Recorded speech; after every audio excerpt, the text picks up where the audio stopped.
Barcia es un lugar ubicado a unos 30 kilómetros de Aspinza, en las laderas de la montaña Eruseti, en Georgia. Barcia se presenta como un ejemplo impactante de arquitectura de cuevas, que encarna la profunda historia de la nación a través de sus estructuras talladas en la roca. Los orígenes de Barcia se remontan al siglo XII, cuando Georgia floreció bajo el reinado del rey Giorgi III. Sin embargo, la verdadera expansión de esta ciudad-cueva comenzó bajo el reinado de su hija, la reina Tamar. Fue concebida como una fortaleza para resguardarse contra la constante amenaza de las invasiones mongoles. Barcia evolucionó rápidamente en algo mucho más grande, un asentamiento monástico autosuficiente, un centro de cultura y aprendizaje, y un símbolo de la resistencia georgiana.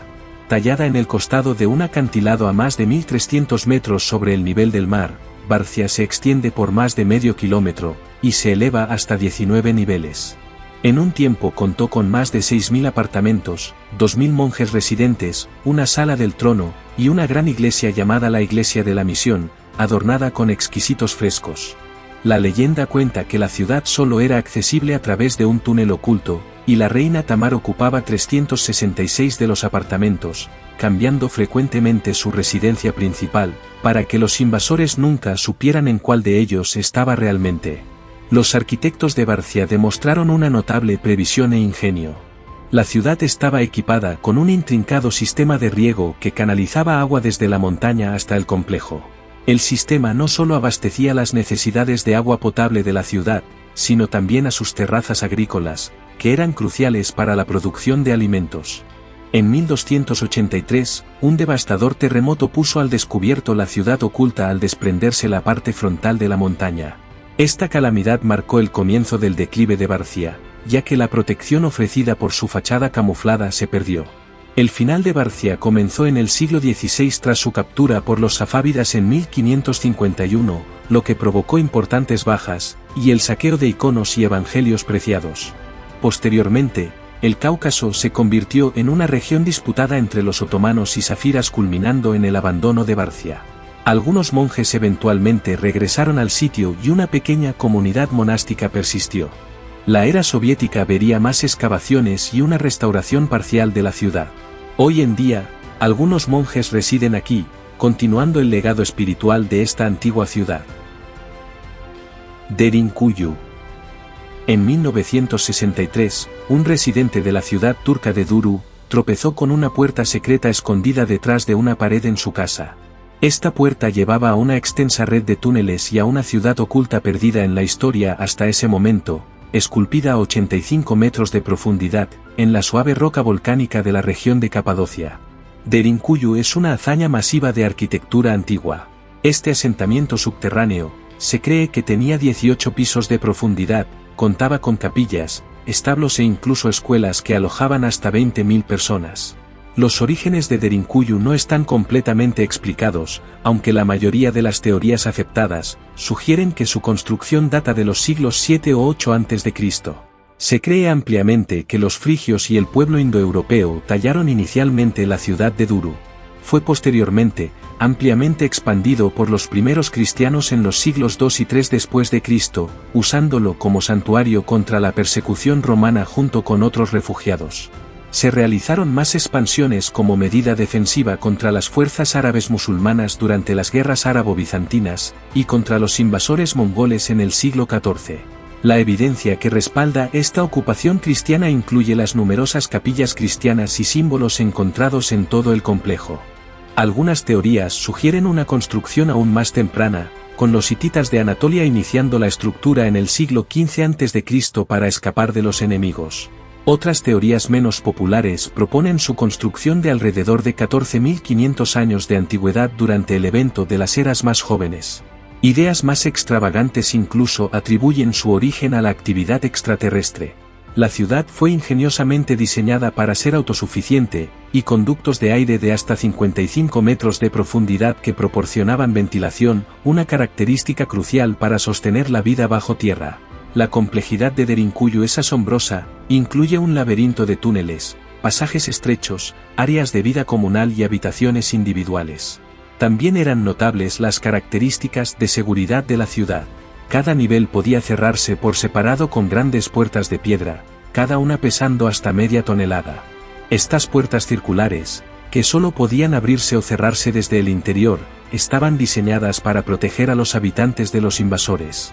El agua era un recurso vital para los habitantes, y Derinkuyu contaba con un sistema de fontanería sofisticada, que incluía pozos inaccesibles desde el exterior para prevenir envenenamientos durante los asedios. De manera sorprendente, la ciudad subterránea tenía acceso al agua fresca y corriente a través de una extensa red de canales y pozos conectados a un río cercano. La ciudad serviría como refugio durante varios otros conflictos militares, incluida la conquista otomana, antes de ser finalmente abandonada cuando los griegos de Capadocia dejaron Derinkuyu tras las guerras greco-turcas de 1923. Se llevaron consigo todo conocimiento sobre la ciudad hasta su eventual redescubrimiento. Cuevas Longyou. Las cuevas Longyou fueron descubiertas por casualidad en 1992. Las cuevas Longyou representan una de las hazañas arquitectónicas más enigmáticas del mundo antiguo, talladas meticulosamente en la roca madre. Estos espacios cavernosos desafían la comprensión convencional de la ingeniería y propósito de los antiguos chinos.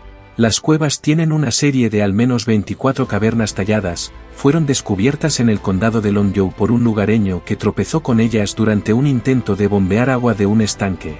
La escala de estas cuevas es impresionante, abarcando más de 30.000 metros cuadrados, con la cueva más grande que comprende alrededor de 12.000 metros cúbicos. Más de 1 millón de metros cúbicos de roca fueron removidos en su construcción, una hazaña que sería desafiante incluso con la tecnología moderna. Esta tarea colosal, si fuera realizada por 1000 personas trabajando incansablemente día y noche, habría tomado alrededor de 6 años para completar las profundidades de las cuevas desprovistas de luz natural. Esto plantea preguntas sobre cómo trabajaban los antiguos constructores en condiciones de oscuridad total. El profesor Sagan, de la Universidad de Tongji, especula sobre el uso de lámparas, pero no se han descubierto artefactos que respalden esta teoría. Cada cueva es un espacio amplio con techos altos, sostenidos por columnas y habitaciones conectadas por pasajes. Las paredes y techos son notablemente lisos debido al tallado uniforme y paralelo, parecen estar moldeados por una maquinaria precisa, mostrando un nivel de artesanía que cuestiona las capacidades tecnológicas de la época. Uno de los aspectos más desconcertantes de las cuevas, es la completa ausencia de cualquier registro histórico o evidencia de las personas que las construyeron. La precisión y escala del trabajo sugieren una sociedad altamente organizada y experta, sin embargo, no se han encontrado herramientas, escombros o inscripciones que puedan identificar a los arquitectos. Las teorías sobre su propósito van desde la extracción de piedra hasta servir como tumbas o lugares para ceremonias espirituales. Sin embargo, cada hipótesis carece de evidencia concreta. Lo que se sabe es que las cuevas exhiben cualidades acústicas excepcionales, su diseño permite que el sonido se propague y resuene, lo que sugiere que podrían haber sido utilizadas para reuniones o ceremonias en las que el sonido desempeñaba un papel significativo.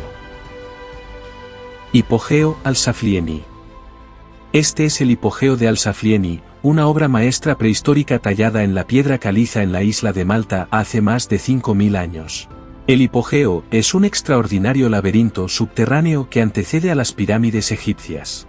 Descubierto accidentalmente en 1902, este complejo de cámaras entrelazadas, pasillos resonantes y tallados intrincados, ha cautivado tanto a arqueólogos como a investigadores paranormales.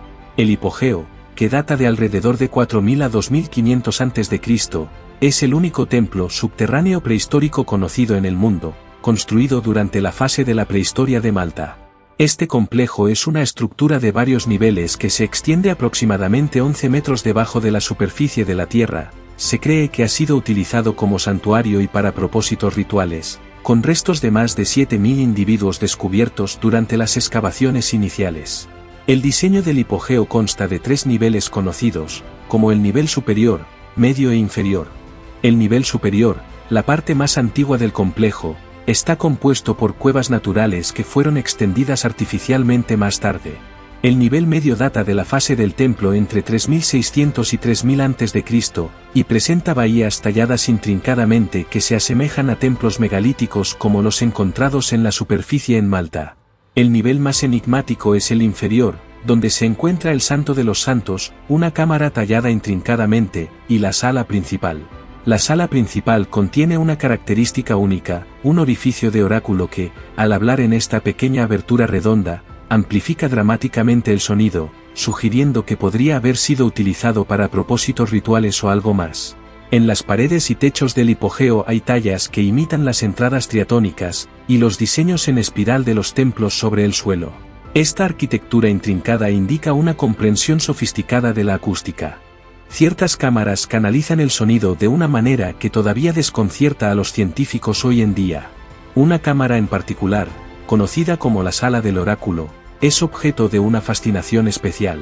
Su acústica finamente ajustada permite que un susurro desde esta habitación se escuche en todo el complejo, lo que ha llevado a especulaciones sobre su uso para cánticos rituales o como un medio para comunicarse con los dioses. Entre los hallazgos arqueológicos únicos se encuentran artefactos como la Dama Durmiente, una figurilla de arcilla que simboliza a una diosa de la fertilidad, y una colección de cráneos alargados. Mientras que algunos argumentan que estos resultados provienen de prácticas de ataduras, otros especulan sobre la posibilidad de contacto con seres extraterrestres, o una población genéticamente única. Añadiendo a la misteriosa historia del hipogeo, está la escalofriante pieza de folclore de 1940, cuando se dice que un grupo de escolares y su maestro desaparecieron dentro de sus confines durante un recorrido. A pesar de búsquedas exhaustivas, nunca se encontró rastro alguno, alimentando teorías sobrenaturales y rumores de pasajes ocultos que conducen al inframundo. Hoy en día, el hipogeo enfrenta desafíos debido a las condiciones ambientales y el impacto humano.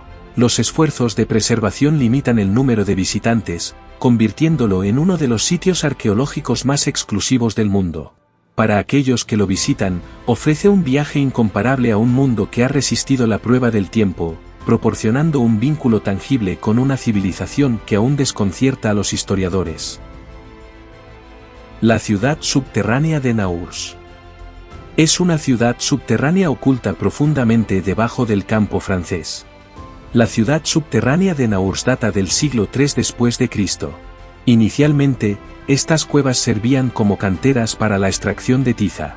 Con el tiempo, a medida que los conflictos regionales se intensificaron, especialmente durante la Edad Media, los lugareños transformaron estas canteras en un refugio oculto. El laberinto se expandió hasta convertirse en un complejo extenso de más de 3 kilómetros con casi 300 cámaras, 28 galerías y pasillos que podrían albergar a más de 3.000 personas. Partes vacías de la ciudad ofrecían a los lugareños un lugar conveniente para almacenar bienes, como un escondite de saqueadores y ejércitos itinerantes en busca de suministros para robar. Contaba con espacios para el ganado, 3 capillas y una panadería con hornos, entre otras comodidades. Las chimeneas de estos hornos y cualquier otro fuego subterráneo, fueron cuidadosamente canalizados a través de las estructuras superficiales existentes para ocultar la existencia de la vida diaria que tenía lugar a 22 metros bajo tierra. A lo largo de la historia, estos pasajes ocultos sirvieron para múltiples propósitos. La evidencia sugiere que durante los siglos IX y X, invasores vikingos encontraron refugio dentro de estas paredes. Sin embargo, fue durante la tumultuosa Guerra de los 30 años en el siglo XVII, que la ciudad subterránea alcanzó su máxima ocupación, ya que Europa estaba envuelta en conflictos, y miles buscaron refugio en las profundidades de Naurs, transformándola en una fortaleza de esperanza en medio del caos. A medida que Europa occidental comenzó a estabilizarse, la necesidad de estos santuarios subterráneos disminuyó con el tiempo, y el recuerdo de la ciudad oculta de Naurs se desvaneció, hasta que su redescubrimiento en 1887, volvió a encender el interés en su pasado misterioso, y generó ideas para su posible reutilización. A pesar de extensas investigaciones y exploraciones, la ciudad subterránea de Naurs aún guarda misterios. Leyendas hablan de cámaras no descubiertas y tesoros ocultos, alimentando la imaginación del folclore local. La verdadera extensión de los túneles es desconocida debido a derrumbes con el tiempo, y algunos creen que pasajes no descubiertos podrían conectar con otros sistemas subterráneos en la región.